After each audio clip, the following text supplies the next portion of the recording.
गौरव हिमालय के पास एक छोटी सी गांव में रहता था। उसके गांव के आसपास घने जंगल थे और एक छोटी सी नदी भी थी। रात के जंगलों में घूमने वाली आत्माओं भूतों की कहानियों को सुनते सुनते गौरव बड़ा हुआ था।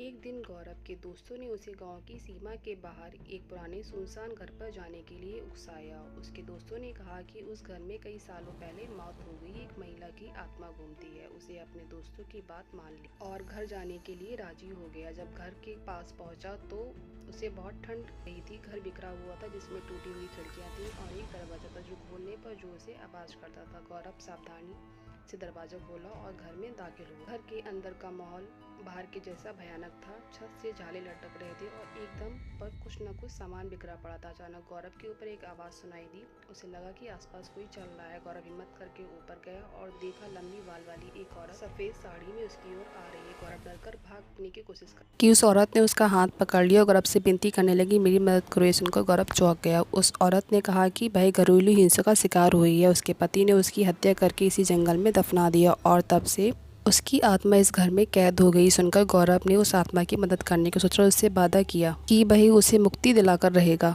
गौरव अपने दोस्तों की मदद से उस आत्मा के शरीर को ढूंढता है जो कि उसे एक पेड़ के नीचे मिलती है। फिर गौरव पुलिस को सूचना देता है और पुलिस उस आत्मा के इस पति को गिरफ्तार करती है। कोर्ट को आजीवन कारावास की सजा सुनाती है। गौरव एक पंडित को लेकर उसके घर जाता है और पूजा पाठ करवाता है। उस आत्मा को मुक्ति मिल जाती है। फिर गौरव को धन्यवाद करती है। गांव के सभी लोग गौरव से बहुत प्रसन्न होते हैं और उसे नाम देते हैं। उस दिन से गौरव को भूत और आत्माओं से डर लगना बंद हो जाता है। Thanks for watching. Please like, share and subscribe.